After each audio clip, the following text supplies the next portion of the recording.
The following is a conversation with David Eagleman, a neuroscientist and one of the great science communicators of our time, exploring the beauty and mystery of the human brain. He's an author of a lot of amazing books about the human mind, and his new one called Livewired. Livewired is a work of 10 years on a topic that is fascinating to me, which is neuroplasticity, or the malleability of the human brain. Quick summary of the sponsors: Athletic Greens, BetterHelp, and Cash App. Click the sponsor links in the description to get a discount and to support this podcast. As a side note, let me say that the adaptability of the human mind at the biological, chemical, cognitive, psychological, and even sociological levels is the very thing that captivated me many years ago when I first began to wonder how we might engineer something like it in the machine. The open question today in the 21st century is, what are the limits of this adaptability? As new, smarter and smarter devices and AI systems come to life, or as better and better brain-computer interfaces are engineered, will our brain be able to adapt, to catch up, to excel? I personally believe yes, that we're far from reaching the limitation of the human mind and the human brain, just as we are far from reaching the limitations of our computational systems. If you enjoy this thing, subscribe on YouTube, review it with 5 stars on Apple Podcast, follow on Spotify, support on Patreon, or connect with me on Twitter at Lex Fridman. As usual, I'll do a few minutes of ads now and no ads in the middle. I try to make these interesting, but I give you timestamps so you can skip. But please do check out the sponsors by clicking the links in the description. It's the best way to support this podcast. This show is brought to you by Athletic Greens, the all-in-one daily drink to support better health and peak performance. Even with a balanced diet, it's difficult to cover all of your nutritional bases. That's where Athletic Greens will help. Their daily drink is like nutritional insurance for your body that's delivered straight to your door. As you may know, I fast often, sometimes intermittent fasting for 16 hours, sometimes 24 hours, dinner to dinner, sometimes more. I break the fast with Athletic Greens. It's delicious, refreshing, it just makes me feel good. I think it's like 50 calories, less than a gram of sugar, but has a ton of nutrients to make sure my body has what it needs despite what I'm eating. Go to athleticgreens.com/Lex to claim a special offer of a free vitamin D3K2 for a year. If you listen to the Joe Rogan Experience, you might have listened to him rant about how awesome vitamin D is for your immune system. So there you have it. So click the athleticgreens.com/Lex in the description to get the free stuff and to support this podcast. This show is sponsored by BetterHelp, spelled HELP help. Check it out at betterhelp.com/Lex.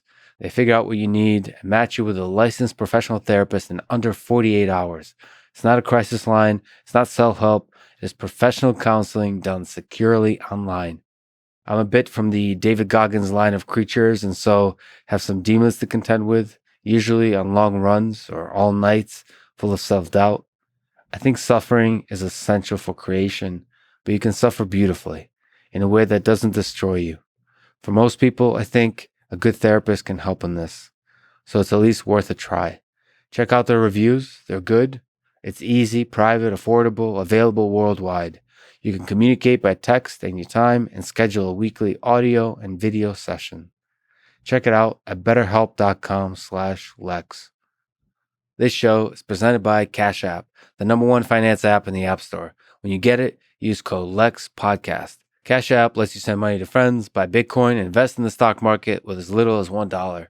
Since Cash App allows you to buy Bitcoin, let me mention that cryptocurrency in the context of the history of money is fascinating.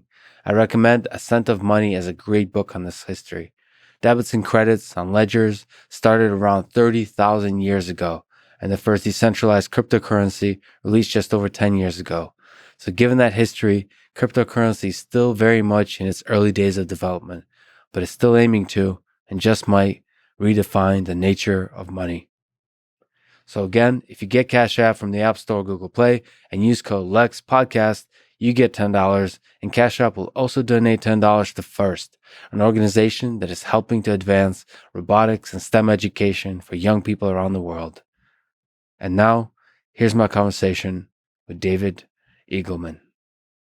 You have a new book coming out on the changing brain. Can you give a high-level overview of the book? It's called Livewired, by the way. Yeah. The thing is, we typically think about the brain in terms of the metaphors we already have, like hardware and software. That's how we build all our stuff. But what's happening in the brain is fundamentally so different. It's so I coined this new term, Liveware, which is a system that's constantly reconfiguring itself physically as it learns and adapts to the world around it. It's physically changing. So it's liveware, meaning like hardware, but changing. Yeah, exactly. Well, it's the hardware and the software layers are blended, and so typically engineers are praised for their efficiency and making something really clean and clear. Like, okay, here's the hardware layer, then I'm going to run software on top of it. And there's all sorts of universality that you get out of a piece of hardware like that that's useful. But what the brain is doing is completely different. And I am so excited about where this is all going because I feel like this is where our engineering will go. So currently we build all our devices a particular way, but I can't tear half the circuitry out of your cell phone and expect it to still function. But you can do that with the brain. So just as an example, kids who are under about 7 years old can get one half of their brain removed. It's called a hemispherectomy, and they're fine. They have a slight limp on the other side of their body, but they can function just fine that way. And this is generally true. Sometimes children are born without a hemisphere and their visual system rewires so that everything is on the single remaining hemisphere. What thousands of cases like this teach us is that it's a very malleable system that is simply trying to accomplish the tasks in front of it by rewiring itself with the available real estate. How much of that is a quirk or a feature of evolution? Like how hard is it to engineer? Because evolution took a lot of work. Exactly. Trillions of organisms had to die to create this thing we have in our skull. Because you said you kind of look forward to the idea that we might be engineering our systems like this in the future, like creating liveware systems. How hard do you think is it to create systems like that? Great question. It has proven itself to be a difficult challenge.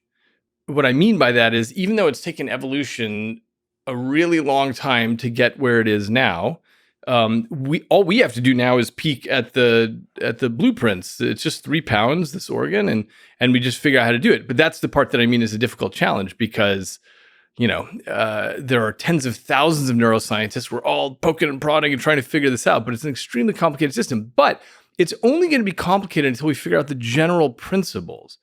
Exactly like if you had a magic camera and you could look inside the nucleus of a cell and you'd see hundreds of thousands of things moving around or whatever. And then, it takes Crick and Watson to say, oh, you're just trying to maintain the order of the base pairs and all the rest is details. Then it simplifies it and we come to understand something. That was my goal in Livewire, which I've written over 10 years, by the way, is to try to distill things down to the principles of what plastic systems are trying to accomplish. But to even just linger, you said it's possible to be born with just one hemisphere and you still are able to function. First of all, just to pause on that, I mean, that's amazing. That's I don't know if people quite, I mean, you kind of hear things here and there. This is why I'm really excited about your book, because I don't know if there's definitive popular sources to think about this stuff. I mean, there's a lot of, I think, from my perspective, what I heard is there's been debates over decades about how much neuroplasticity there is in the brain and so on, and people have learned a lot of things, and now it's converging towards people are understanding that it's much more plastic than people realize. But just linger on that topic, like how malleable is the hardware of the human brain?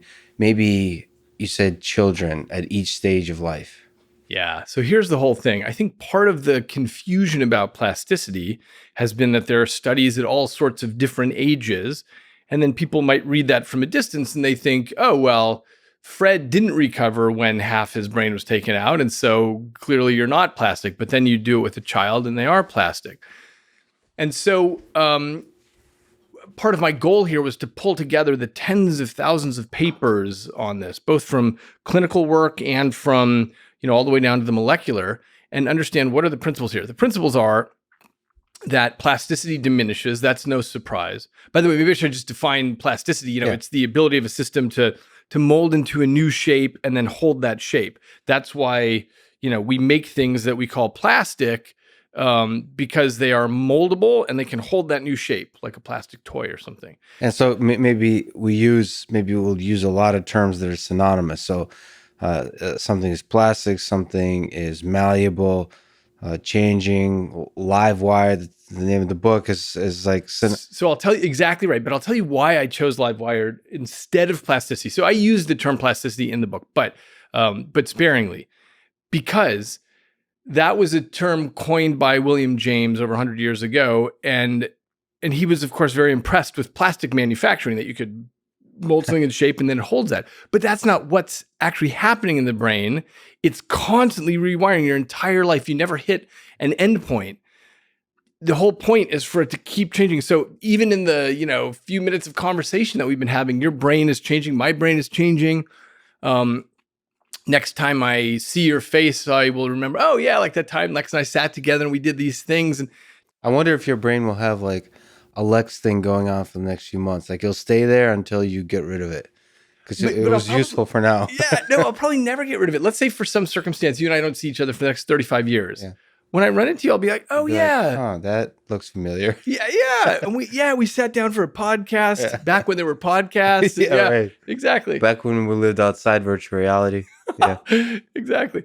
So you chose Livewired over plastic. Exactly, because plastic implies, it's the term that's used in the field, and so that's why we need to use it still for a while. But yeah, it implies something gets molded into shape and then holds that shape forever. But in fact, the whole system is completely changing. Then back to how malleable is the human brain at each stage of life. So just at a high level, is it malleable?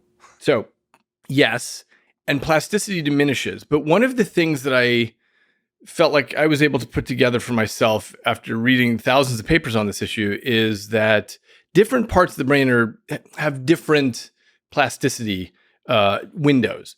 So, for example, with the visual cortex, that cements itself into place pretty quickly over the course of a few years.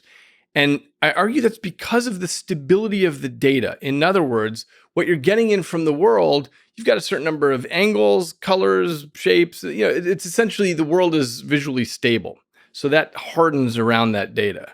As opposed to, let's say, the somatosensory cortex, which is the part that's taking information from your body, or the motor cortex right next to it, which is what drives your body. The fact is, bodies are always changing. You get taller over time, you get fatter, thinner over time, you might break a leg and have to limp for a while, stuff like that. So because the data there is always changing, and by the way, you might get on a bicycle, you might get a surfboard, things like that. Because that data is always changing, that stays more malleable. And when you look through the brain, you find that it appears to be this, how stable the data is determines how fast something hardens into place. But the point is, different parts of the brain harden into place at different times. Do you think it's possible that depending on how much data you get on the different sensors, that it stays more malleable longer? So like, if you look at different cultures that experience, like if you keep your eyes closed, or maybe you're blind, I don't know, but let's say you keep your eyes closed for your entire life, then the visual cortex might be much less malleable. The reason I bring that up is like, maybe we'll talk about brain-computer interfaces a little bit down the line, but like, is the malleability a genetic thing, or is it more about the data, like you said, that comes in? So the malleability itself is a genetic thing. The big trick that Mother Nature discovered with humans is make a system that's really flexible, as opposed to most other creatures to different degrees. So if you take an alligator, it's born, its brain does the same thing every generation. If you compare an alligator 100,000 years ago to an alligator now, they're essentially the same. We, on the other hand, as humans, drop into a world with a half-baked brain, and what we require is to absorb the culture around us and the language and the beliefs and the customs and so on. That's what Mother Nature has done with us. And it's been a tremendously successful trick. We've taken over the whole planet as a result of this. So that's an interesting point. I mean, just to linger on it, this is a nice feature. Like if you were to design a thing to survive in this world, do you put it at age 0 already equipped to deal with the world in a like hard-coded way? Or do you make it malleable and just throw it in, take the risk that you're maybe going to die, but you're going to learn a lot in the process. And if you don't die, you'll learn a hell of a lot to be able to survive in the environment. So this is the experiment that Mother Nature ran. And it turns out that, for better or worse, we've won. I mean, we put other animals into zoos and that's right. AI might do better. Okay, fair enough. That's true. And maybe what the trick Mother Nature did is just the stepping stone to AI. But so that's a beautiful feature of the human brain, that it's malleable. But let's on the topic of Mother Nature, what do we start with? Like, how blank is the slate? So it's not actually a blank slate. What it's terrific engineering that's set up in there, but much of that engineering has to do with, just make sure that things get to the right place. For example, like the fibers from the eye is getting to the visual cortex, or all this very complicated machinery in the ear getting to the auditory cortex and so on. So things, first of all, there's that. And then what we also come equipped with is the ability to absorb language and culture and beliefs and so on. So you're already set up for that. So no matter what you're exposed to, you will absorb some sort of language. That's the trick, is how do you engineer something just enough that it's then a sponge that's ready to take in and fill in the blanks? How much of the malleability is hardware? How much is software? Is that useful at all in the brain? So like, what are we talking about? So there's neurons, there's synapses, and all kinds of different synapses, and there's chemical communication, like electrical signals, and there's chemical communication from the synapses.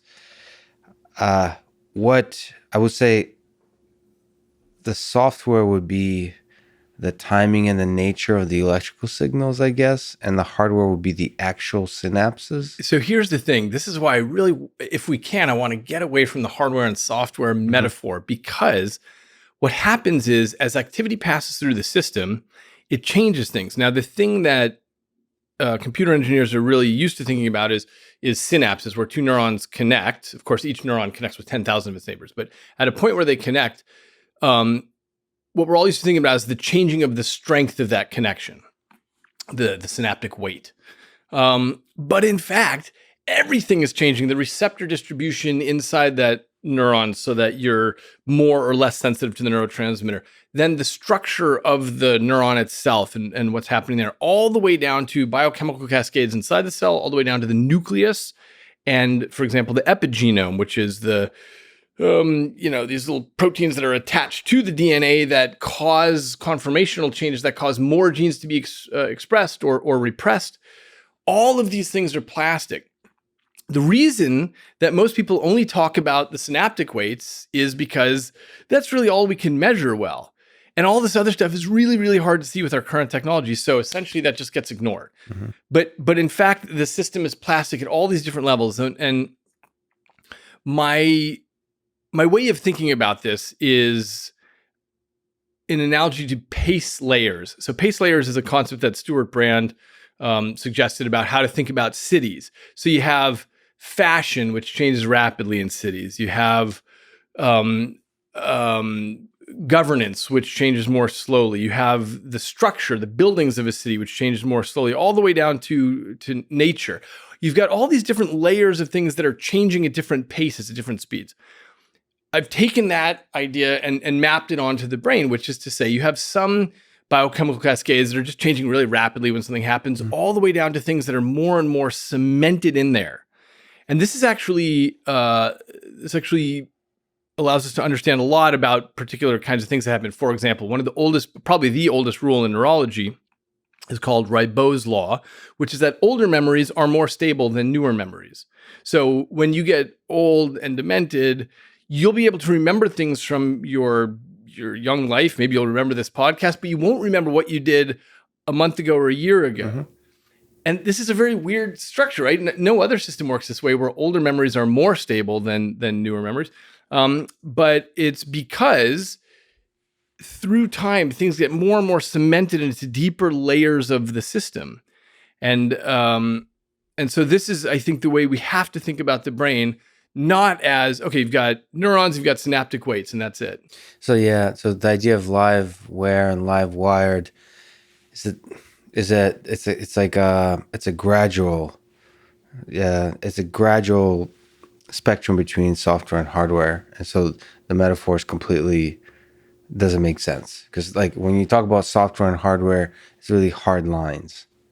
I mean, of course, software is unlike hardware, but even hardware. But like, so there's two groups. But in the software world, there's levels of abstractions, right? There's the operating system, there's machine code, and then it gets higher and higher levels. But somehow that's actually fundamentally different than the layers of abstractions in the hardware. But in the brain, it's all like the same. And I love the city metaphor. I mean, yeah, it's kind of mind blowing, because it's hard to know what to think about that. Like if I were to ask the question, this is an important question for machine learning, is how does the brain learn? So essentially you're saying that, I mean, it just learns on all of these different levels at all different paces. Exactly right. And as a result, what happens is, as you practice something, you get good at something, you're physically changing the circuitry. You're adapting your brain around the thing that is relevant to you. So let's say you take up, do you know how to surf? Nope. Okay, great. So let's say you take up surfing. Yeah. Now at this age, what happens is, you'll be terrible at first. You don't know how to operate your body. You don't know how to read the waves, things like that. And through time, you get better and better. What you're doing is you're burning that into the actual circuitry of your brain. You're, of course, conscious when you're first doing it. You're thinking about, okay, where am I doing? What's my body weight? But eventually, when you become a pro at it, you are not conscious of it at all. In fact, you can't even unpack what it is that you did. Think about riding a bicycle. You can't describe how you're doing it. You're just doing it. You're changing your balance. When you come, you do this to go to a stop and so on. So this is what we're constantly doing, is actually shaping our own circuitry based on what is relevant for us. Survival, of course, being the top thing that's relevant. But interestingly, especially with humans, we have these particular goals in our lives, computer science, neuroscience, whatever. And so we actually shape our circuitry around that. I mean, you mentioned this gets slower and slower with age, but is there, like, I think I've read and spoken offline, even on this podcast, with a developmental neurobiologist, I guess would be the right terminology, is like looking at the very early, like from embryonic stem cells to like to the creation of the brain. And like, that's like, that's mind blowing how much stuff happens there. So it's very malleable at that stage. But after that, at which point does it stop being malleable? So that's the interesting thing, is that it remains malleable your whole life. So even when you're an old person, you'll be able to remember new faces and names. You'll be able to learn new sorts of tasks. And thank goodness, because the world is changing rapidly in terms of technology and so on. I just sent my mother an Alexa, and she, figured out how to go in the settings and do the thing. And I was really impressed by that she was able to do it. So there are parts of the brain that remain malleable their whole life. The interesting part is that really your goal is to make an internal model of the world. Your goal is to say, okay, the brain is trapped in silence and darkness, and it's trying to understand how the world works out there, right? I love that image. Yeah, I guess it is. Yeah. You forget. It's like this lonely thing is sitting in its own container and trying to actually, through a few sensors, figure out what the hell's going on. You know what I sometimes think about is that movie The Martian with Matt Damon. Mm-hmm. It was written in a book, of course, but the movie poster shows Matt Damon all alone on the red planet. And I think, God, that's actually what it's like to be inside your head and my head and anybody's head, is that you're essentially on your own planet in there. And I'm essentially on my own planet. Everyone's got their own world where you've absorbed all of your experiences up to this moment in your life that have made you exactly who you are. And same for me and everyone. And we've got this very thin bandwidth of communication. And I'll say something like, oh yeah, that tastes just like peaches. And you'll say, oh, I know what you mean. But the experience, of course, might be vastly different for us. But anyway, yes. So the brain is trapped in silence and darkness, each one of us. And what it's trying to do, this is the important part, it's trying to make an internal model of what's going on out there, as in, how do I function in the world? How do I interact with other people? Do I say something nice and polite? Or do I say something aggressive and mean? Do I, all these things that it's putting together about the world. And I think what happens when people get older and older, it may not be that plasticity is diminishing. It may be that their internal model essentially has set itself up in a way where it says, okay, I've pretty much got a really good understanding of the world now, and I don't really need to change, right? So when much older people find themselves in a situation where they need to change, they actually are able to do it. It's just that I think this notion that we all have that plasticity diminishes as we grow older is in part because the motivation isn't there. But if you were 80 and you got fired from your job and suddenly had to figure out how to program a WordPress site or something, you'd figure it out. Got it. So the capability, the possibility of change is there. Yeah. But let me ask the highest challenge, the interesting challenge to this plasticity, to this Livewired system. If we could talk about brain-computer interfaces and Neuralink, what are your thoughts about the efforts of Elon Musk, Neuralink, BCI in general, in this regard, which is adding a machine, a computer, the capability of a computer to communicate with the brain and the brain to communicate with the computer, at the very basic applications and then like the futuristic kind of thoughts? Yeah. First of all, it's terrific that people are jumping in and doing that because it's clearly the future. The interesting part is our brains have pretty good methods of interacting with technology. So maybe it's your fat thumbs on a cell phone or something, but or maybe it's watching a YouTube video and getting into your eye that way. But we have pretty rapid ways of communicating with technology and getting data. So if you actually crack open the skull and go into the inner sanctum of the brain, you might be able to get a little bit faster. But I'll tell you, I'm not so sanguine on the future of that as a business, and I'll tell you why. It's because there are various ways of getting data in and out, and an open head surgery is a big deal. Neurosurgeons don't want to do it because there's always risk of death and infection on the table. And also, it's not clear how many people would say, I'm going to volunteer to get something in my head so that I can text faster, 20% faster. So I think it's, Mother Nature surrounds the brain with this armored, bunker of the skull because it's a very delicate material. And there's an expression in neurosurgery about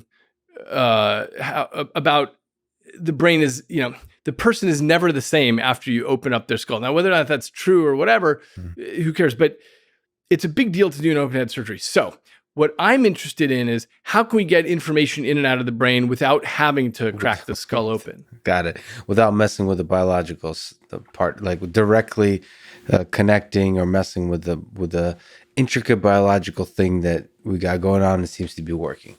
Yeah, exactly. And by the way, where Neuralink is going, which is wonderful, is going to be in patient cases. It really matters for all kinds of surgeries that a person needs, whether for Parkinson's or epilepsy or whatever.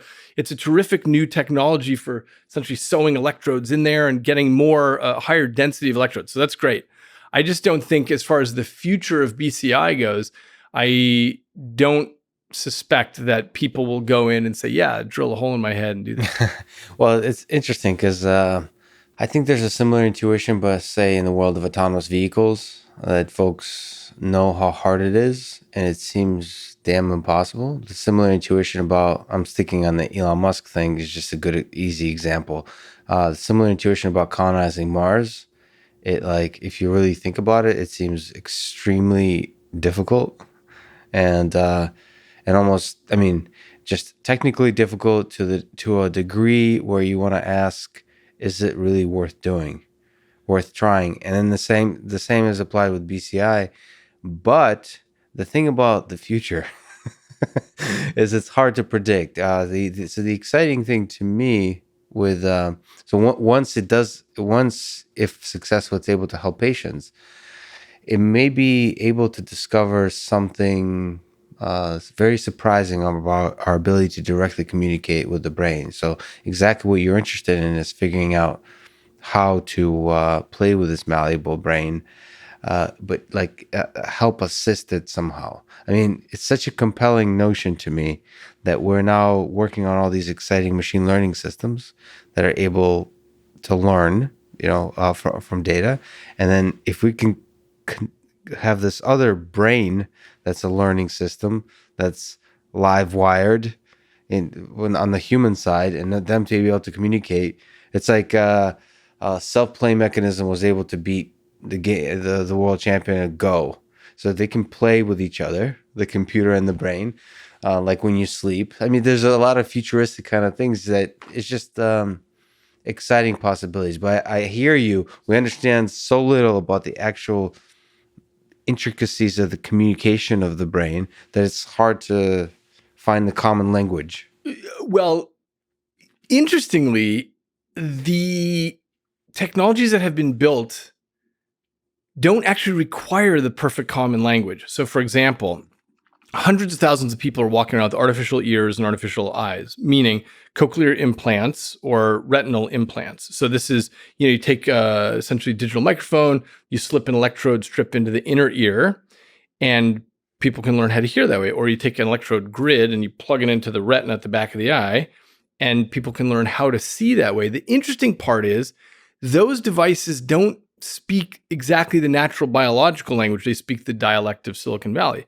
And it turns out that as recently as about 25 years ago, a lot of people thought this was never going to work. They thought it wasn't going to work for that reason, but the brain figures it out. It's really good at saying, okay, look, there's some correlation between what I can touch and feel and hear and so on, and the data that's coming in, or between, I clap my hands and I have signals coming in there, and it figures out how to speak any language. Oh, that's fascinating. So like, no matter if it's Neuralink, so directly communicating with the brain, or it's a smartphone or Google Glass, or the brain figures out the efficient way of communication. Well, exactly. And what I propose is the potato head theory of evolution, which is that all, our eyes and nose and mouth and ears and fingertips, all this stuff is just plug and play. Yeah. And the brain can figure out what to do with the data that comes in. And part of the reason that I think this is right, and I care so deeply about this, is when you look across the animal kingdom, you find all kinds of weird peripheral devices plugged in, and the brain figures out what to do with the data. And I don't believe that Mother Nature has to reinvent the principles of brain operation each time to say, oh, now I'm going to have heat pits to detect infrared. Now I'm going to have something to detect, electroreceptors on the body. Now I'm going to detect something to pick up the magnetic field of the earth with cryptochromes in the eye and so on. Instead, the brain says, oh, I got it. There's data coming in. Is that useful? Can I do something with it? Oh, great. I'm going to mold myself around the data that's coming in. It's kind of fascinating to think that we think of smartphones and all this new technology as novel. It's totally novel, as outside of what evolution ever intended, or like what nature ever intended. It's fascinating to think that like the entirety of the process of evolution is perfectly fine and ready for the smartphone and the internet. Like it's ready. It's ready to be malleable to that, and whatever comes to cyborgs, to virtual reality. We kind of think like this is, there's all these like books written about what's natural, and we're like destroying our natural selves by like embracing all this technology. It's kind of, we're probably not giving the brain enough credit. Like this thing is just fine with new tech. Oh, exactly. It wraps itself around. And by the way, wait till you have kids. You'll see the ease with which they pick up on stuff. And as Kevin Kelly said, technology is what gets invented after you're born. But the stuff that already exists when you're born, that's not even tech. That's just background furniture. Like the fact that the iPad exists for my son and daughter, like that's just background furniture. So, it's because we have this incredibly malleable system, it just absorbs whatever is going on in the world and learns what to do with it. So do you think, just to linger for a little bit more, do you think it's possible to co-adjust? Like we're kind of, for the machine to adjust to the brain, for the brain to adjust to the machine. I guess that's what's already happening. Sure, that is what's happening. So for example, when you put electrodes in the motor cortex to control a robotic arm for somebody who's paralyzed, the engineers do a lot of work to figure out, okay, what can we do with the algorithm here so that we can detect what's going on from these cells and figure out how to best program the robotic arm to move given the data that we're measuring from these cells. But also, the brain is learning too. So, the paralyzed woman says, wait, I'm trying to grab this thing. And by the way, it's all about relevance. So if there's a piece of food there and she's hungry, she'll figure out how to get this food into her mouth with the robotic arm because that is what matters. Well, that's okay. First of all, that paints a really promising and beautiful, and for some reason, really optimistic picture that our brain is able to adjust to so much. So many things happened this year, 2020, that you think like, how we're ever going to deal with it, and it's somehow encouraging and inspiring that like we're going to be okay.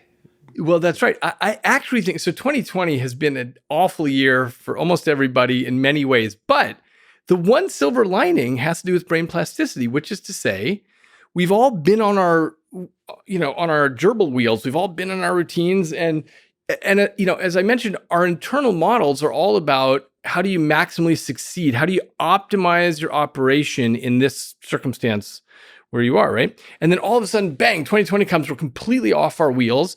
We're having to create new things all the time and figure out how to do it. And that is terrific for brain plasticity and we know this because there are very large studies on older people who stay cognitively active their whole lives.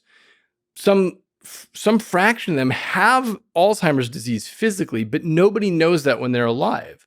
Even though their brain is getting chewed up with the ravages of Alzheimer's, cognitively, they're doing just fine. Why? It's because they're challenged all the time.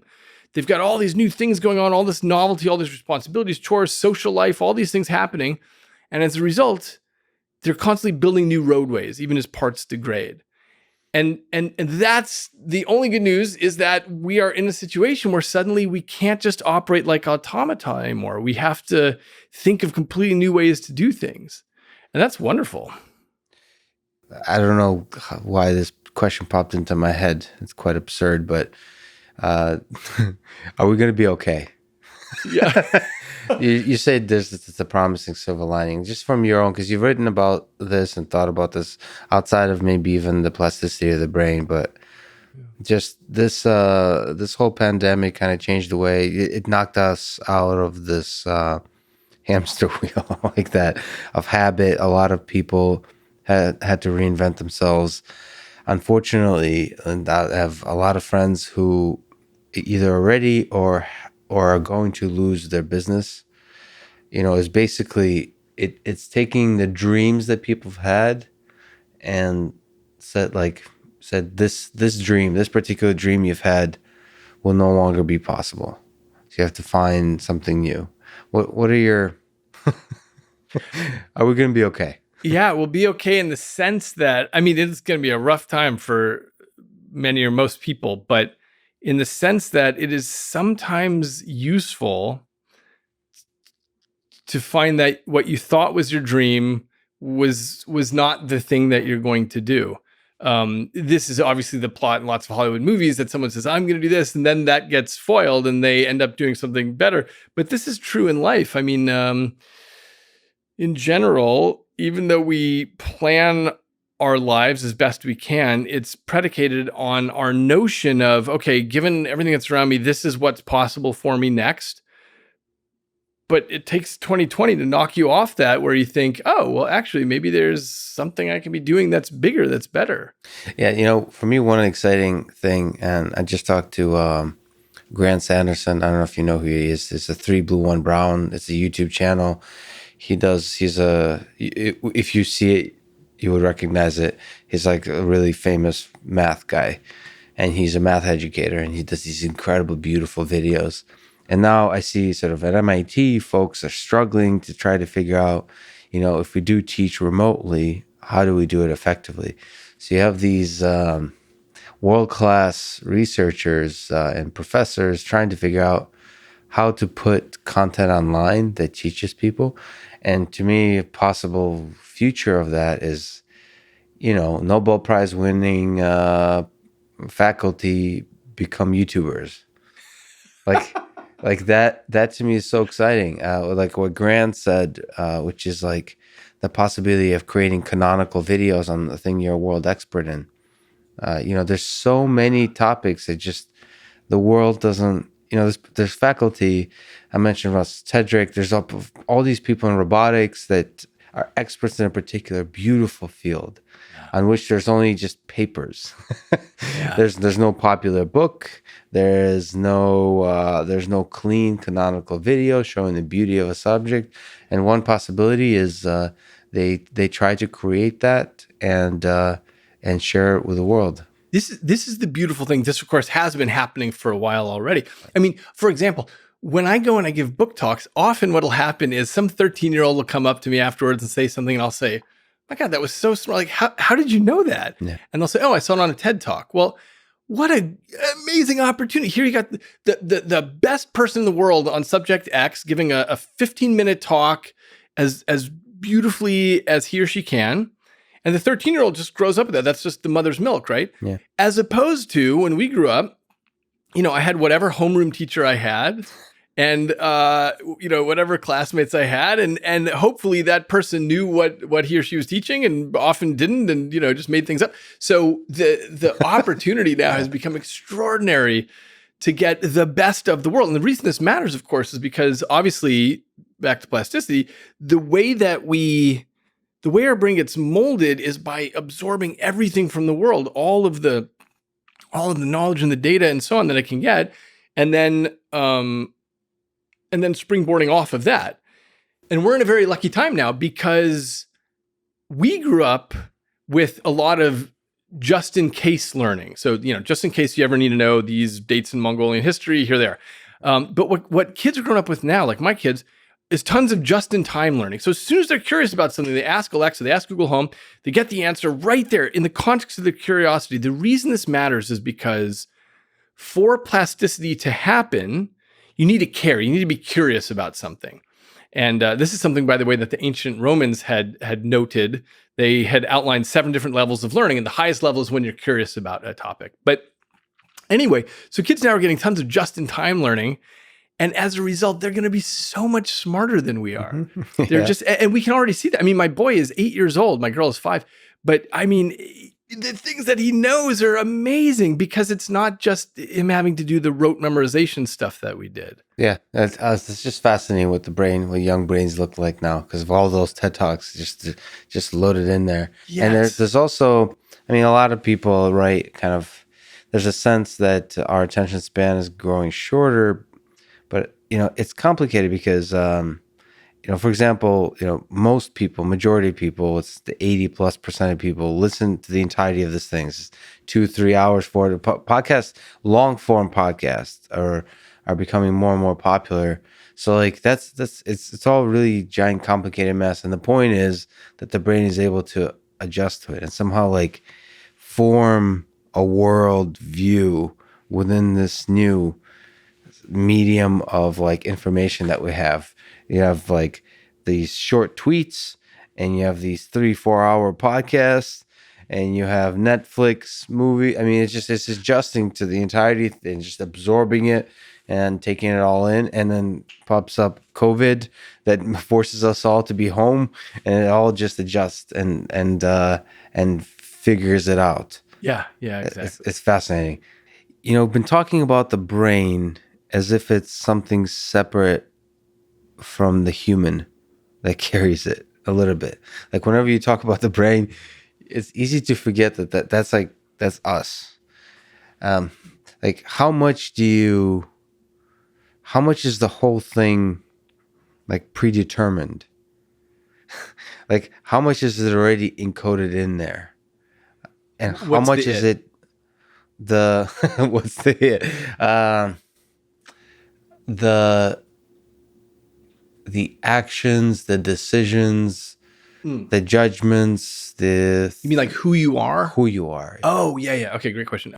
Right. So there used to be a big debate about nature versus nurture. And we now know that it's always both. You can't even separate them because you come to the table with a certain amount of nature, for example, your whole genome and so on.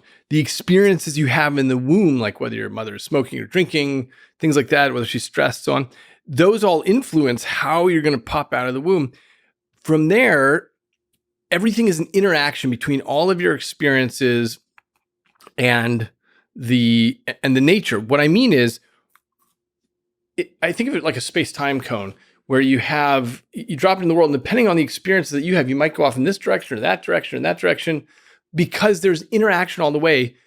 Your experiences determine what happens with the expression of your genes. So some genes get repressed, some get expressed, and so on. And you actually become a different person based on your experiences. There's a whole field called epigenomics, or epigenetics, I should say, which is about the epigenome. And that is the sort of the layer that sits on top of the DNA and causes the genes to express differently. That is directly related to the experiences that you have. So if, just as an example, they take rat pups and, one group is sort of placed away from their parents and the other group is groomed and licked and taken good care of. That changes their gene expression for the rest of their life. They go off in different directions in the space-time cone. So yeah, this is of course why it matters that we take care of children and pour money into things like education and good childcare and so on for children broadly, because these formative years matter so much. So, is there a free will? This is a great I apologize question. for the absurd high level philosophical questions. No, these are my favorite kind of questions. Here's the thing. We don't know. If you ask most neuroscientists, they'll say that we can't really think of how you would get free will in there, because as far as we can tell, it's a machine. It's a very complicated machine, enormously sophisticated, 86 billion neurons, about the same number of glial cells. Each of these things is as complicated as the city of San Francisco. Each neuron in your head has the entire human genome in it. It's expressing millions of gene products. These are incredibly complicated biochemical cascades. Each one is connected to 10,000 of its neighbors, which means you have, like half a quadrillion connections in the brain. So it's this incredibly complicated thing, but it is fundamentally appears to just be a machine. And therefore, if there's nothing in it that's not being driven by something else, then it seems it's hard to understand where free will would come from. So that's the camp that pretty much all of us fall into. But I will say our science is still quite young. And, I'm a fan of the history of science. And the thing that always strikes me as interesting is when you look back at any moment in science, everybody believes something is true. And they simply didn't know about, what Einstein revealed or whatever. And so who knows? They all feel like that at any moment in history, they all feel like we've converged to the final answer. Exactly. Like all the pieces of the puzzle are there. And I think that's a funny illusion that's worth getting rid of.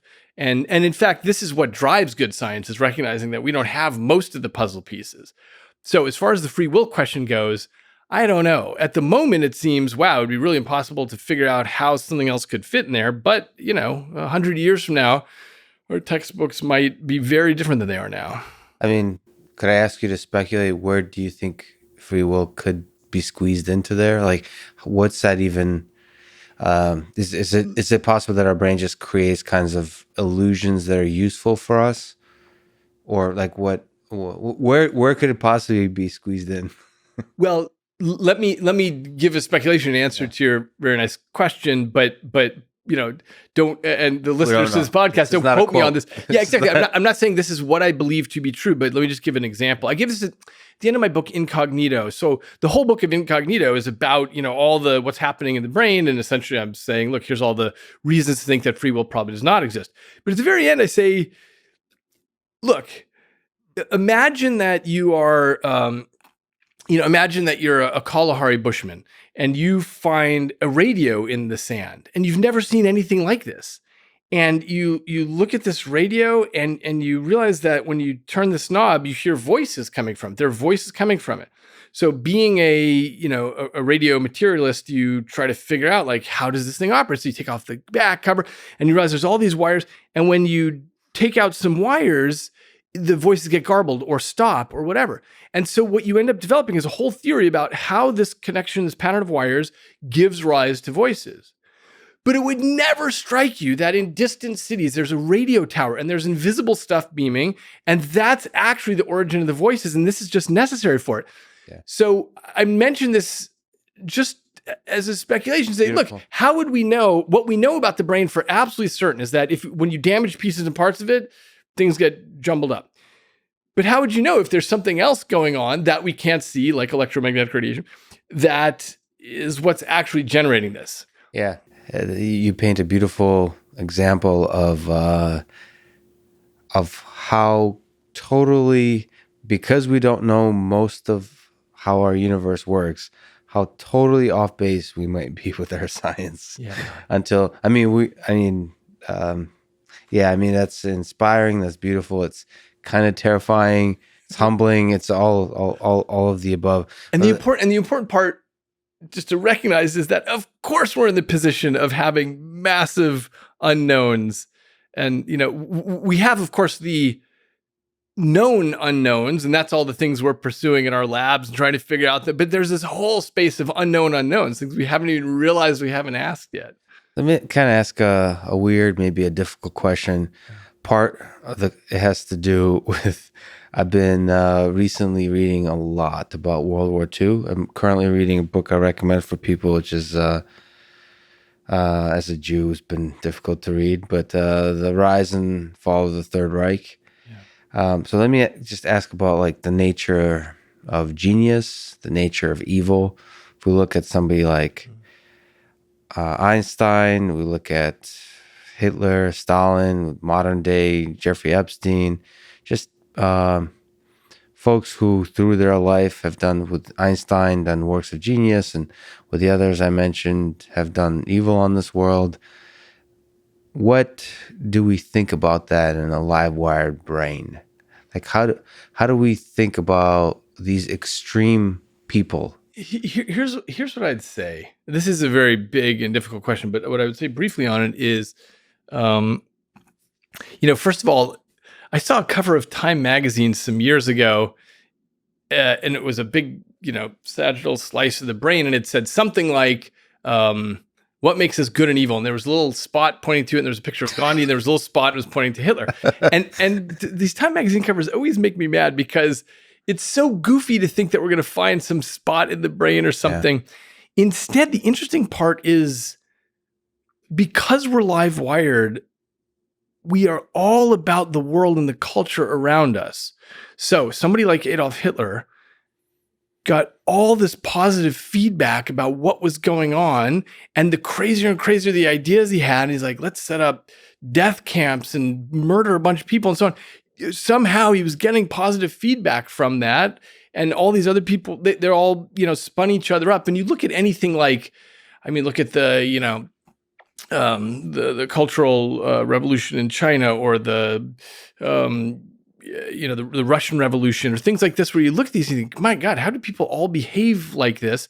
But it's easy to see groups of people spinning themselves up in particular ways where they all say, well, would I have thought this was right in a different circumstance? I don't know, but Fred thinks it's right, and Steve thinks it's right. Everyone around me seems to think it's right. And so part of the maybe downside of having a live wired brain is that you can get crowds of people doing things as a group. So it's interesting to, we would pinpoint Hitler as saying that's the evil guy, but in a sense, I think it was Tolstoy who said the king becomes slave to the people. In other words, Hitler was just a representation of whatever was going on with that huge crowd that he was surrounded with. So I only bring that up to say that it's very difficult to say what it is about this person's brain or that person's brain. He obviously got feedback for what he was doing. The other thing, by the way, about what we often think of as being evil in society is my lab recently published some work on in-groups and out-groups, which is a very important part of this puzzle. So it turns out that we are very, engineered to care about in-groups versus out-groups. And this seems to be like a really fundamental thing. So we did this experiment in my lab where we brought people in, we stick them in the scanner, and I don't know, stop me if you know this, but we show them on we show them on the screen 6 hands. And the computer boop, boop, boop, boop, goes around, randomly picks a hand, and then you see that hand get stabbed with a syringe needle. So you actually see a syringe needle enter the hand and come out. And it's really, what that does is that triggers parts of the pain matrix, this areas in your brain that are involved in feeling physical pain. Now, the interesting thing is it's not your hand that was stabbed. So what you're seeing is empathy. This is you seeing someone else's hand get stabbed. You feel like, oh God, this is awful, right? Okay. We contrast that, by the way, with somebody's hand getting poked with a Q-tip, which is, looks visually the same, but it's you don't have that same level of response. Now what we do is we label each hand with a one-word label. Christian, Jewish, Muslim, atheist, Scientologist, Hindu. And now the computer goes around, picks a hand, stabs the hand. And the question is, how much does your brain care about all the people in your outgroup versus the one label that happens to match you? Mm-hmm. And it turns out for everybody across all religions, they care much more about their in-group than their out-group. And when I say they care, what I mean is you get a bigger response from their brain. Everything's the same. It's the same hands. It's just a one-word label. You care much more about your in-group than your out-group. And I wish this weren't true, but this is how humans are. I wonder how fundamental that is, or if it's the emergent thing about culture. Like if we lived alone like if it's genetically built into the brain, like this longing for tribe. So I'll tell you, we addressed that. So here's what we did. There are two other things we did as part of this study that I think matter for this point. One is, so we show that you have a much bigger response. And by the way, this is not a cognitive thing. This is a very low level, basic response to seeing pain in somebody. Okay. Great study, by the way. Thanks. What we did next is we next have it where we say, okay, the year is 2025. And these three religions are now in a war against these three religions. And it's all randomized, right? But what you see is your thing, and you have two allies now against these others. And now it happens over the course of many trials. You see everybody get stabbed at different times. And the question is, do you care more about your allies? And the answer is yes. Suddenly, people who a moment ago you didn't really care when they got stabbed, now, simply with this one word thing that they're now your allies, you care more about them. But then what I wanted to do was look at how ingrained is this, or how arbitrary is it? So we brought new participants in, and we said, here's a coin, toss the coin. If it's heads, you're an Augustinian. If it's tails, you're a Justinian. These are totally made up. Mm-hmm. Okay, so they toss it, they get whatever. We give them a band that says, Augustinian on it, whatever tribe they're in now. And they get in the scanner, and they see a thing on the screen that says the Augustinians and Justinians are two warring tribes. Then you see a bunch of hands. Some are labeled Augustinian, some are Justinian. And now you care more about whichever team you're on than the other team, even though it's totally arbitrary. And it's arbitrary because you're the one who tossed the coin. Yep.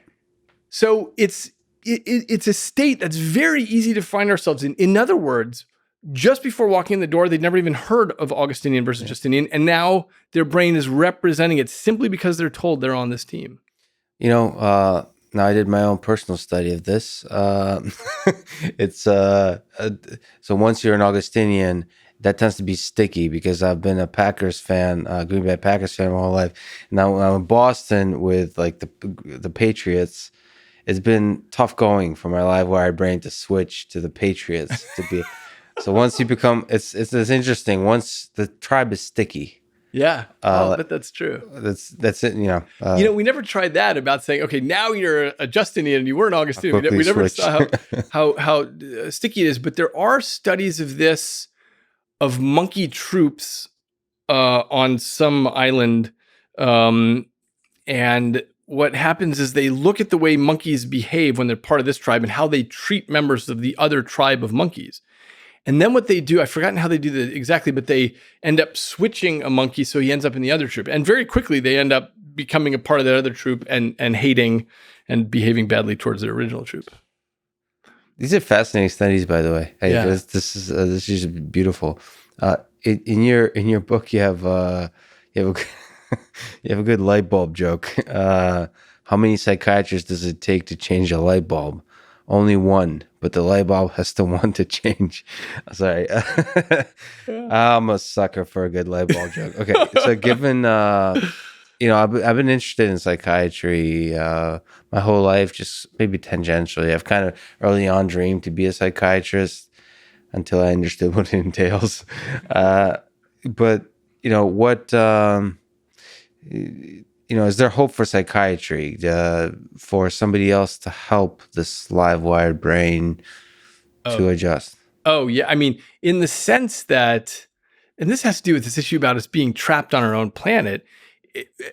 Forget psychiatrists. Just think of like when you're talking with a friend and you say, "Oh, I'm so upset about this," and your friend says, "Hey, just look at it this way." All we have access to under normal circumstances is just the way we're seeing something, and so it's super helpful to have friends and communities and psychiatrists and so on to help things change that way. So that's how psychiatrists are of help to us. But more importantly, the role that psychiatrists have played is that there's this sort of naive assumption that we all come to the table with, which is that everyone is fundamentally just like us. Mm-hmm. And when you're a kid, you believe this entirely. But as you get older and you start realizing, okay, there's something called schizophrenia, and that's a real thing. And to be inside that person's head is totally different than what it is to be inside my head. Or there's psychopathy, and to be inside this psychopath's head, he doesn't care about other people. He doesn't care about hurting other people. He's just doing what he needs to do to get what he needs. That's a different head. There's a million different things going on, and it is different to be inside those heads. This is where the field of psychiatry comes in. Now, I think it's an interesting question about the degree to which neuroscience is leaking into and taking over psychiatry and what the landscape will look like 50 years from now. It may be that psychiatry as a profession, changes a lot or maybe goes away entirely, and neuroscience will essentially be able to take over some of these functions. But it has been extremely useful to understand the differences between how people behave and why, and what you can tell about what's going on inside their brain just based on observation of their behavior. This might be years ago, but I'm not sure. There's an Atlantic article you've written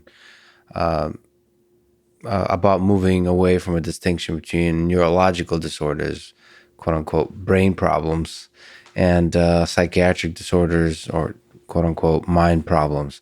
So on that topic, how do you think about this gray area? Yeah, this is exactly the evolution that things are going. Is, there was psychiatry, and then there were guys and gals in labs poking cells and so on. Those were the neuroscientists. But yeah, I think these are moving together for exactly the reason you just cited. And where this matters a lot, the Atlantic article that I wrote was called "The Brain on Trial," where this matters a lot is the legal system, because the way we run our legal system now, and this is true everywhere in the world, is, someone shows up in front of the judge's bench, or let's say there's, 5 people in front of the judge's bench, and they've all committed the same crime. What we do, because we feel like, hey, this is fair, is we say, all right, you're going to get the same sentence. You'll all get 3 years in prison or whatever it is. But in fact, brains can be so different. This guy's got schizophrenia, this guy's a psychopath, this guy's tweaked out on drugs, and so on and so on, that it actually doesn't make sense to keep doing that. And what we do in this country more than anywhere in the world is we imagine that incarceration is a one-size-fits-all solution. And you may know America has the highest incarceration rate in the whole world in terms of the percentage of our population we put behind bars. So there's a much more refined thing we can do as neuroscience comes in and changes and has the opportunity to change the legal system, which is to say, this doesn't let anybody off the hook. It doesn't say, oh, it's not your fault and so on. But what it does is it changes the equation, so it's not about, hey, how blameworthy are you, but instead is about, hey, what do we do from here? What's the best thing to do from here? So if you take somebody with schizophrenia and you have them break rocks in the hot summer sun in a chain gang, that doesn't help their schizophrenia. That doesn't fix the problem. If you take somebody with a drug addiction who's in jail for being caught with 2 ounces of some illegal substance, and you put them in prison, it doesn't actually fix the addiction. It doesn't help anything. Happily, what neuroscience and psychiatry bring to the table is lots of really useful things you can do with schizophrenia, with drug addiction, things like this. And that's why, so I don't know if you know this, but I run a national nonprofit called the Center for Science and Law. And it's all about this intersection of neuroscience and the legal system.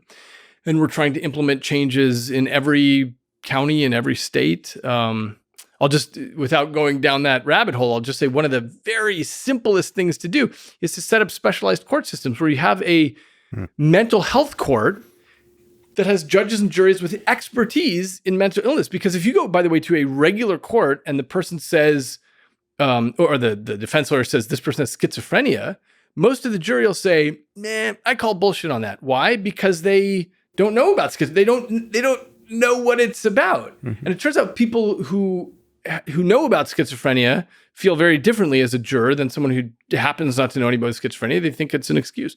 So you have judges and juries with expertise in mental illness, and they know the rehabilitative strategies that are available. That's one thing. Having a drug court where you have judges and juries with expertise in rehabilitative strategies and what can be done and so on. A specialized prostitution court and so on. All these different things. By the way, this is very easy for counties to implement this sort of thing. And this is, I think, where this matters to get neuroscience into public policy. What's the process of injecting expertise into this? I'll tell you exactly what it is. A county needs to run out of money first. I've seen this happen over and over. So what happens is a county has a completely full jail and they say, you know what? We need to build another jail. And then they realize, God, we don't have any money. We can't afford this. We've got too many people in jail. And that's when they turn to, God, we need something smarter. And that's when they set up specialized court systems. We'll all function best when our back is against the wall. And that's what COVID is good for. Yeah. It's because we've all had our routines and we are optimized for the things we do. And suddenly our backs are against the wall, all of us. Yeah, it's really... I mean, one of the exciting things about COVID, I mean, I'm a big believer in the possibility of what government can do for the people. And when it becomes too big of a bureaucracy, it starts functioning poorly, it starts wasting money. It's nice to, COVID reveals that nicely. And lessons to be learned about who gets elected and who goes into government. Hopefully this inspires talented young people to go into government to revolutionize different aspects of it. Yeah, so that's the positive silver lining of COVID. I mean, I thought it'd be fun to ask you. I don't know if you're paying attention to the machine learning world and GPT-3. So the GPT-3 is this language model, this neural network that's able to, it has 175 billion parameters, so it's very large, and it's trained in an unsupervised way on the internet. It just reads a lot of unstructured text, and it's able to generate some pretty impressive things. The human brain, compared to that, has about 1,000 times more synapses. People get so upset when machine learning people compare the brain, and we know synapses are different. It was very different, right? But what do you think about GPT-3? Here's what I think. A few things. What GPT-3 is doing is extremely impressive, but it's very different from what the brain does. So it's a good impersonator. But just as one example, everybody takes a passage that GPT-3 has written, and they say, wow, look at this, and it's pretty good, right? But it's already gone through a filtering process of humans looking at it and saying, okay, well, that's crap. Okay. Oh, here's a sentence that's pretty cool. Now, here's the thing. Human creativity is about absorbing everything around it and remixing that and coming up with stuff. So in that sense, we're sort of like GPT-3, we're remixing what we've gotten in before. But we also have very good models of what it is to be another human. And so, I don't know if you speak French or something, but I'm not going to start speaking in French because then you'll say, wait, what are you doing? I don't understand it. Instead, everything coming out of my mouth is meant for your ears. I know what you'll understand. I know the vocabulary that you know and don't know. I know what parts you care about. That's a huge part of it. And so of all the possible sentences I could say, I'm navigating this thin bandwidth so that it's something useful for our conversation. Yeah, in real time, but also throughout your life. I mean, we're co-evolving together. We're learning exactly how to communicate together. Exactly, but this is what GPT-3 does not do. All it's doing is saying, okay, I'm going to take all these sentences and remix stuff and pop some stuff out. But it doesn't know how to make it so that you, Lex, will feel like, oh yeah, that's exactly what I needed to hear. That's the next sentence that I needed to know about for something. Well, of course, it could be all the impressive results we'll see. The question is if you raise the number of parameters, whether it's going to be after some... It will not be. It will not be. No, raising more parameters won't... Here's the thing. It's not that I don't think neural networks can't be like the human brain, because I suspect they will be at some point, 50 years, who knows? But what we are missing in artificial neural networks is we've got this basic structure where you've got units and you've got synapses, they're connected. And that's great. And it's done incredibly mind-blowing, impressive things, but it's not doing the same algorithms as the human brain. So when I look at my children as little kids, as infants, they can do things that no GPT-3 can do. They can navigate a complex room. They can navigate social conversation with an adult. They can lie. They can do a million things. They are active thinkers in our world and doing things. And this, of course, I mean, look, we totally agree on how incredibly awesome artificial neural networks are right now, but we also know the things that they can't do well, like be generally intelligent, do all these different things. Reason about the world efficiently, learn efficiently, adapt efficiently. But it's still the rate of improvement. It's to me, it's possible that we'll be surprised.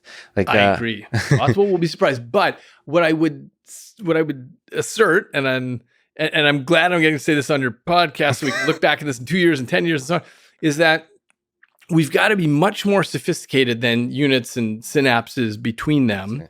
Let me give you an example, and this is something I talk about in Livewired, is despite the amazing impressiveness, mind-blowing impressiveness, computers don't have some basic things. Artificial neural networks don't have some basic things that we like, caring about relevance, for example. So as humans, we are confronted with tons of data all the time, and we only encode particular things that are relevant to us. We have this very deep sense of relevance that I mentioned earlier is based on survival at the most basic level, but then all the things about my life and your life, what's relevant to you, that we encode. This is very useful. Computers at the moment don't have that. They don't even have a yen to survive and things like that. So we filter out a bunch of the junk we don't need. We're really good at efficiently zooming in on things we need. Again, could be argued, let me put on my Freud hat. Maybe it's, I mean, that's our conscious mind. We're not, there's no reason that neural networks aren't doing the same kind of filtration. I mean, in the sense what GPT-3 is doing, so there's a priming step. It's doing an essential kind of filtration when you ask it to generate tweets from I don't know, from an Elon Musk or something like that. It's doing a filtration it's throwing away all the parameters it doesn't need for this task. And it's figuring out how to do that successfully. And then ultimately it's not doing a very good job right now, but it's doing a lot better job than we expected. But it won't ever do a really good job. And I'll tell you why. I mean, so let's say we say, hey, produce an Elon Musk tweet, and we see like, oh, wow, it produced these 3. That's great. But again, we're not seeing the 3,000 that produced that didn't really make any sense. It's because it has no idea what it is like to be a human, and all the things that you might want to say and all the reasons you wouldn't, like when you go to write a tweet, you might write something you think, it's not going to come off quite right in this modern political climate or whatever. Like, you change things. So, and it somehow boils down to fear of mortality and all of these human things at the end of the day, all contained with that tweeting experience.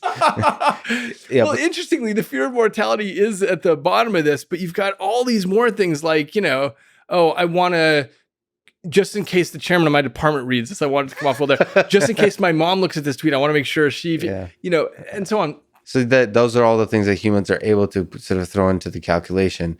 But what it requires though is having a model of your chairman, having a model of your mother, having a model of the person you want to go on a date with who might look at your tweet and so on. All these things are you're running models of what it is like to be them. So in terms of the structure of the brain, again, this may be going into speculation land. I hope you go along with me. Yeah, okay, so the brain seems to be intelligent, and our AI systems aren't very currently. So where do you think intelligence arises in the brain? Like, what is it about the brain? So if you mean where location-wise, it's no single spot. It would be equivalent to asking, I'm looking at New York City, where is the economy? The answer is you can't point to anywhere. The economy is all about the interaction of all of the pieces and parts of the city. And that's what, intelligence, whatever we mean by that in the brain, is interacting from everything going on at once. In terms of a structure, so humans are much smarter than fish. Maybe not dolphins, but dolphins are mammals, right? But I assert that what we mean by smarter has to do with live wiring. So what we mean when we say, oh, we're smart is, oh, you can figure out a new thing and figure out a new pathway to get where we need to go. And that's because fish are essentially coming to the table with, okay, here's the hardware, go, swim, mate, eat. But we have the capacity to say, okay, look, I'm going to absorb, but I saw someone else do this thing and I read once that you could do this other thing and so on. So do you think is there something, I know these are mysteries, but like architecturally speaking, what feature of the brain of the live wire aspect of it that is really useful for intelligence? So like, is it the ability of neurons to reconnect? Like, is there any lessons about the human brain you think might be inspiring for us to take into the machine learning world? Yeah.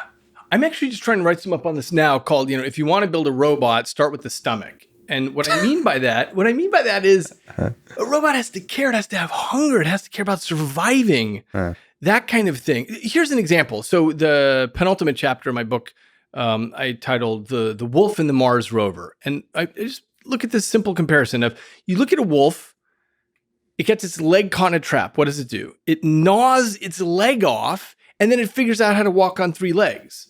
No problem. Now, the Mars rover, Curiosity, got its front wheel stuck in some Martian soil, and it died. This project that cost billions of dollars died because it got its wheel. So wouldn't it be terrific if we could build a robot that chewed off its front wheel and figured out how to operate with a slightly different body plan? That's the kind of thing that we want to be able to build. And to get there, what we need, the whole reason the wolf is able to do that is because its motor and somatosensory systems are live wired. So it says, oh, you know what? Turns out I've got a body plan that's different than what I thought a few minutes ago, but I have a yen to survive, and I care about relevance, which in this case is getting to food, getting back to my pack, and so on. So I'm just going to figure out how to operate with this. Oh, whoops, that didn't work. Oh, okay, I'm kind of getting it to work. But the Mars rover doesn't do that. It just says, oh, geez, I was pre-programmed to have 4 wheels. Now I have 3. I'm screwed. Yeah, I don't know if you're familiar with a philosopher named Ernest Becker. He wrote a book called Denial of Death. And there's a few psychologists, Sheldon Solomon, I think I just spoke with him on his podcast, who developed terror management theory, which is like Ernest Becker is a philosopher that basically said that fear of mortality is at the core of it. And so I don't know if it sounds compelling as an idea that that all of the civilization we've constructed is based on this, but I'm familiar with his work. Here's what I think. I think that, yes, fundamentally, this desire to survive is at the core of it. I would agree with that. But how that expresses itself in your life ends up being very different. The reason you do what you do is, you could list the 100 reasons why you chose to write your tweet this way and that way. And it really has nothing to do with the survival part. It has to do with, trying to impress fellow humans and surprise them and say something. Yeah, it's so many things built on top of each other. Yeah, but exactly. It's fascinating to think that in artificial intelligence systems, we want to be able to somehow engineer this drive for survival, for immortality. Because as humans, we're not just about survival. We're aware of the fact that we're going to die, which is a very we're aware like most space people time. Aren't, by the way. Aren't?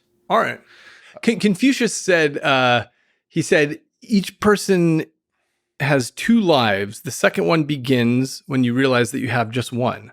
Yeah. But most people, it takes a long time for most people to get there. You could argue this kind of Freudian thing, which Ernest Becker argues is they actually figured it out early on, and the terror they felt was like the reason it's been suppressed. And the reason most people, when I ask them about whether they're afraid of death, they basically say no. They basically say like, I'm afraid I won't submit the paper before I die. Like they see death as a kind of inconvenient deadline for a particular set of, like a book you're writing. Yeah. It's as opposed to like, what the hell, this thing ends. It's like, at any moment. Like most people, as I've encountered, do not meditate on the idea that like right now you could die, like right now, Like it's like it in the next 5 minutes, it could be all over, and meditate on that idea. I think that somehow brings you closer to like the core of the motivations and the core of the human cognition. I think it might condition. be at the core, but like I said, it is not what There's so many drives us stuff day on to top of day. it. Yeah, there's so many things on top of it. But it is interesting. I mean, as the ancient poet said, death whispers at my ear, live for I come. So it is certainly motivating when we think about that. Okay, I've got some deadline. I don't know exactly what it is, but I better make stuff happen. It is motivating, but I don't think, I mean, I know for just speaking for me personally, that's not what motivates me day to day. It's instead, I want to get this, program up and running before this, or I want to make sure my co-author isn't mad at me because I haven't gotten this in, or I don't want to miss this grant deadline, or, whatever the thing is. Yeah. It's too distant in a sense. Nevertheless, it is good to reconnect. But for the AI systems, none of that is there. Like a neural network does not fear its mortality. And that seems to be somehow fundamentally missing the point. I think that's missing the point, but I wonder, it's an interesting speculation about whether you can build an AI system that is much closer to being a human without the mortality and survival piece, but just the thing of relevance. Just, I care about this versus that. Right now, if you have a robot roll into the room, it's going to be frozen because it doesn't have any reason to go there versus there. It doesn't have any particular set of things about this is how I should navigate my next move because I want something. Yeah, that's the thing about humans is they seem to generate goals. They're like you said, Livewired. I mean, it's very flexible in terms of the goals and creative in terms of the goals we generate when we enter a room. You show up to a party without a goal usually, and then you figure it out along the way. Yes, but this goes back to the question about free will, which is when I walk into the party, if you rewound it 10,000 times, would I go and talk to that couple over there versus that person? Like, I might do this exact same thing every time because I've got some goal stack and I think, okay, well, at this party, I really want to meet these kind of people, or I feel awkward, or whatever my goals are. By the way, so there was something that I meant to mention earlier, if you don't mind going back, which is this, when we were talking about BCI. Mm-hmm. So I don't know if you know this, but what I'm spending 90% of my time doing now is running a company. Mm-hmm. Do you know about this? Yes. I wasn't sure what the company is involved in. Right. So can you talk about it? Yeah. So when it comes to the future of BCI, you can put stuff into the brain invasively. But my interest has been how you can get data streams into the brain non-invasively. So I run a company called Neosensory, and what we build is this little wristband. We've built this in many different form factors. That's it? Yeah, this is it. And it's got these vibratory motors in it. Mm-hmm. So these things, as I'm speaking, for example, it's capturing my voice and running algorithms and then turning that into patterns of vibration here. So people who are deaf, for example, learn to hear through their skin. So the information is getting up to their brain this way, and they learn how to hear. So it turns out on day one, people are pretty good, like better than you would expect at being able to say, oh, that's weird. Was that a dog barking? Was that a baby crying? Was that a door knock, a doorbell? Like, people are pretty good at it. But with time, they get better and better. And what it becomes is a new qualia. In other words, a new subjective internal experience. So on day one, they say, whoa, what was that? Oh, that was the dog barking. But by, 3 months later, they say, oh, there's a dog barking somewhere. Oh, there's the dog. That's fascinating. And by the way, that's exactly how you learned how to use your ears. So when of course, you don't remember this, but when you were an infant, all you have are, your eardrum vibrating causes spikes to go down your auditory nerves and impinge on your, auditory cortex. Your brain doesn't know what those mean automatically, but what happens is you learn how to hear by looking for correlations. You clap your hands as a baby, you look at your mother's mouth moving and that correlates with what's going on there. And eventually your brain says, all right, I'm just going to summarize this as an internal experience, as a conscious experience. And that's exactly what happens here. The weird part is that you can feed data into the brain, not through the ears, but through any channel that gets there. As long as the information gets there, your brain figures out what to do with it. That's fascinating. Like expanding the set of sensors. It could be arbitrarily could expand arbitrarily, which is fascinating. Well, exactly. And by the way, the reason I use this skin, there's all kinds of cool stuff going on in the AR world with glasses and with it. But the fact is, your eyes are overtaxed and your ears are overtaxed, and you need to be able to see and hear other stuff. But you're covered with the skin, which is this incredible computational material with which you can feed information. And we don't use our skin for much of anything nowadays. My joke in the lab is that I say we don't call this the waste for nothing, because originally we built it as the vest, and you're passing in all this information that way. And what I'm doing here with the deaf community is what's called sensory substitution, where I'm capturing sound and I'm just replacing the ears with the skin, and that works. One of the things I talk about in Livewire is sensory expansion. So what if you took something like your visual system, which picks up on a very thin slice of the electromagnetic spectrum, and you could see infrared or ultraviolet? So we've hooked that up, infrared and ultraviolet detectors, and I can feel what's going on. So just as an example, the first night I built the infrared, one of my engineers built it, the infrared detector, I was walking in the dark between two houses, and suddenly I felt all this infrared radiation. I was like, where's that coming from? And I just followed my wrist, and I found an infrared camera, a night vision camera. That was, but I immediately, there's that thing there. But of course I would have never seen it, but now it's just part of my reality. That's fascinating. Yeah. And then of course, what I'm really interested in is sensory addition. What if you could pick up on stuff that isn't even part of what we normally pick up on, like the magnetic field of the earth, or Twitter, or stock market, or things like that. Or some weird stuff like the moods of other people or something like that. Sure. Now what you need is a way to measure that. So as long as there's a machine that can measure it, it's easy, it's trivial to feed this in here, and it comes to be part of your reality. It's like you have another sensor. And that kind of thing is without doing, like, if you look at Neuralink, without, I forgot how you put it, but it was eloquent, without cutting into the brain, basically. Yeah, exactly. So this costs at the moment $399. That's not going to kill you. Yeah, it's not going to kill you. You just put it on, and when you're done, you take it off. Yeah. And so, and the name of the company, by the way, is Neosensory, for new senses, because the whole idea is, beautiful. You can, as I said, you come to the table with certain plug and play devices, and then that's it. Like, I can pick up on this little bit of the electromagnetic radiation. I can pick up on this little frequency band for hearing and so on. But I'm stuck there, and there's no reason we have to be stuck there. We can expand our Umwelt by adding new senses. Yeah. What's Umwelt? Oh, I'm sorry. The Umwelt is the slice of reality that you pick up on. So each animal has its own hell of a word. Umwelt. Yeah, exactly. Nice. I'm sorry, I forgot to define it before. It's such an important concept, which is to say, for example, if you are a tick, you pick up on butyric acid, you pick up on odor, and you pick up on temperature. That's it. That's how you construct your reality, is with those two sensors. If you are a blind echolocating bat, you're picking up on air compression waves coming back, echolocation. Mm-hmm. If you are the black ghost knifefish, you're picking up on changes in the electrical field around you with electroreception. That's how they swim around and tell there's a rock there and so on. But that's all they pick up on. That's their Umwelt. That's the signals they get from the world from which to construct their reality. And they can be totally different Umwelts. And so our human Umwelt is, we've got little bits that we can pick up on. One of the things I like to do with my students is talk about, imagine that you are a bloodhound dog, right? You are a bloodhound dog with a huge snout with 200 million scent receptors in it, and your whole world is about smelling. And you've got slits in your nostril, take big nosefuls of air and so on. Do you have a dog? Nope, used to. Okay, yeah. right. So, you walk your dog around and your dog is smelling everything.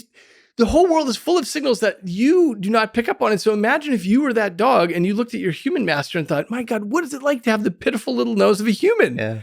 How could you not know that there's a cat 100 yards away, or that your friend was here 6 hours ago? And so the idea is, because we're stuck in our Umwelt, because we have this little pitiful noses, we think, okay, well, yeah, we're seeing reality, but you can have very different sorts of realities depending on the peripheral plug and play devices you're equipped with. It's fascinating to think that, like, if we're being honest, probably our Umwelt is, some infinitely tiny percent of the possibilities of how you can sense, quote unquote, reality. Even if you could, there's a guy named Donald Hoffman, Yeah. who basically says we're really far away from reality in terms of our ability to sense anything. Like we're almost like we're floating out there. That's almost like completely detached to the actual physical reality. It's fascinating that we can have extra senses that could help us get a little bit closer. Exactly. And by the way, this has been the fruits of science is realizing, like, for example, you open your eyes and there's the world around you, right? But of course, depending on how you calculate it, it's less than a 10 trillionth of the electromagnetic spectrum that we call visible light. The reason I say it depends because, it's actually infinite in all directions, presumably. Yeah.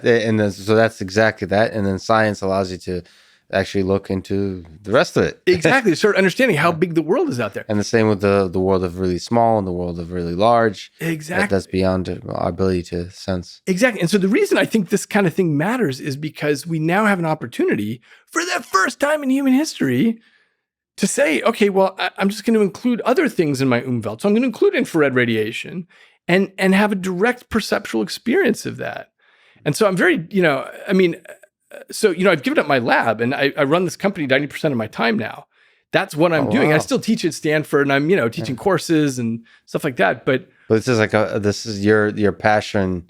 The fire is on this. I feel like this awesome. is the most important thing that's happening right now. I mean, I think that because that's what I'm devoting my time in my life to. But it's a brilliant set of ideas. It certainly is like it's a step in a very vibrant future. I would say, like the possibilities there are endless. Exactly. So if you ask what I think about Neuralink, I think it's amazing what those guys are doing and working on, but I think it's not practical for almost everybody. For example, for people who are deaf, they buy this and, every day we're getting tons of emails and tweets and whatever from people saying, wow, I picked up on this and that and that. I had no idea that was I didn't even know that was happening out there. Yeah. And they're coming to hear through this. By the way, this is, less than a tenth of the price of a hearing aid and like 250 times less than a cochlear implant. Mm-hmm.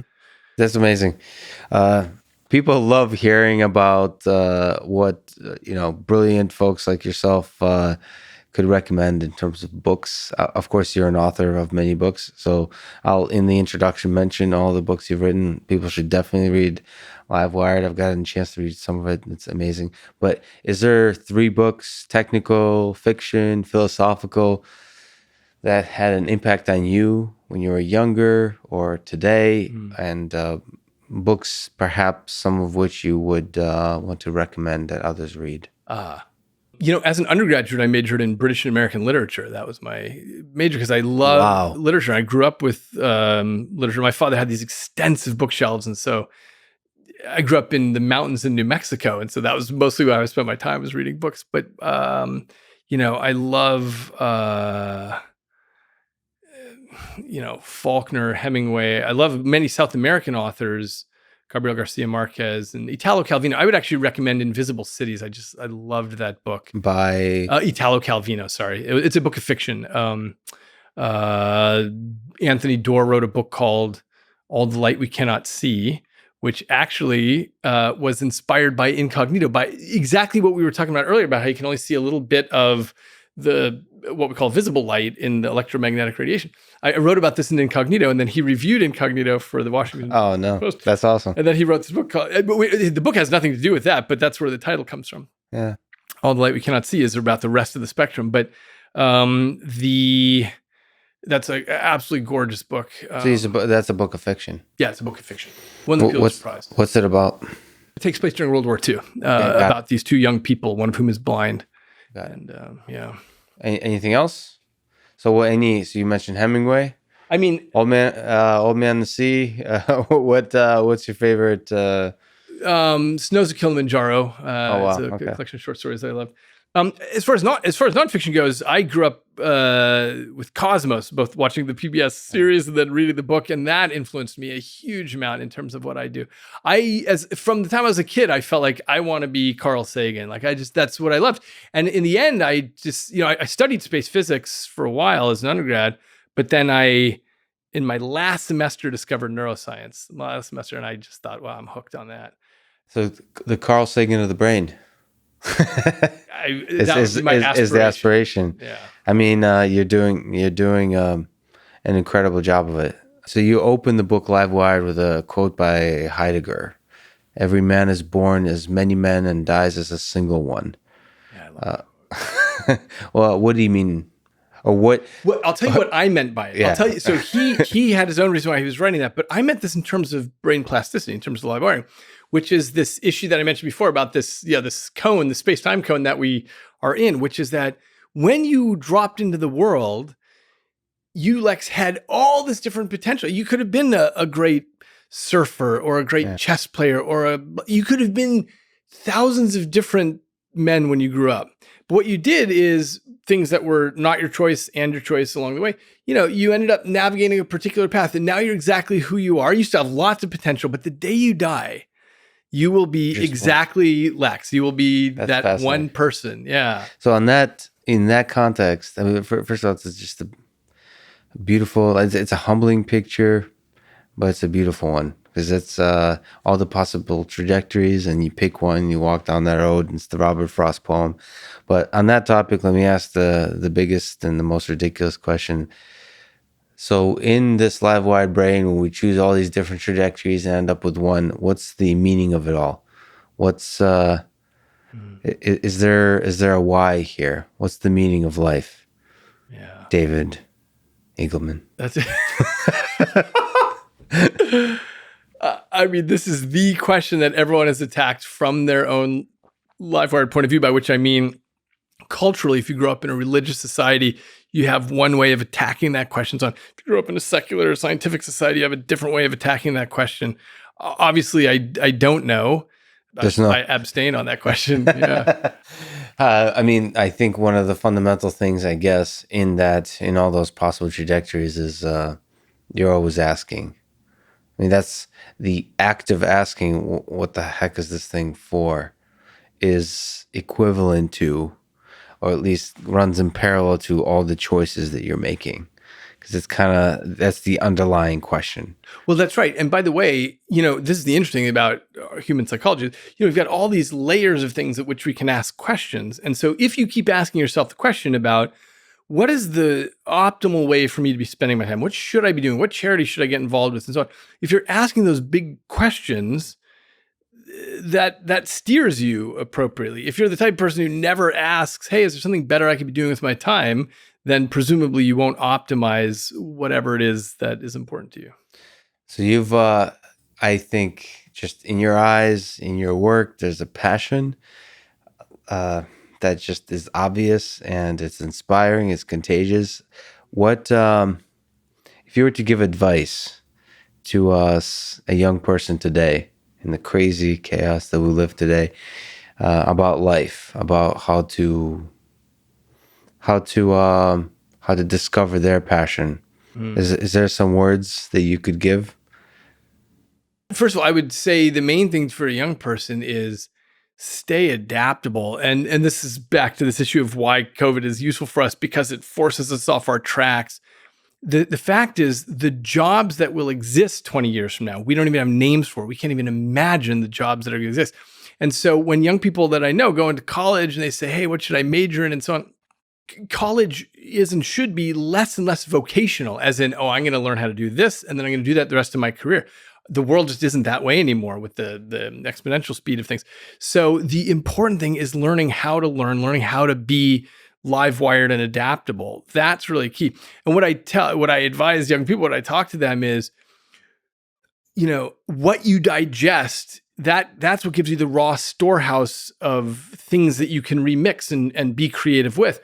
And so eat broadly and widely. And obviously this is the wonderful thing about the internet world we live in now, is you kind of can't help it. You're constantly, you go down some mole hole of Wikipedia and you think, I didn't even realize that was a thing. I didn't know that existed.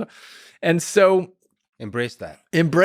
Yeah, exactly. And what I tell people is just always do a gut check about, okay, I'm reading this paper and I think that, but this paper, wow, I really cared about that in some way. I tell them just to keep a real sniff out for that. And when you find those things, keep going down those paths.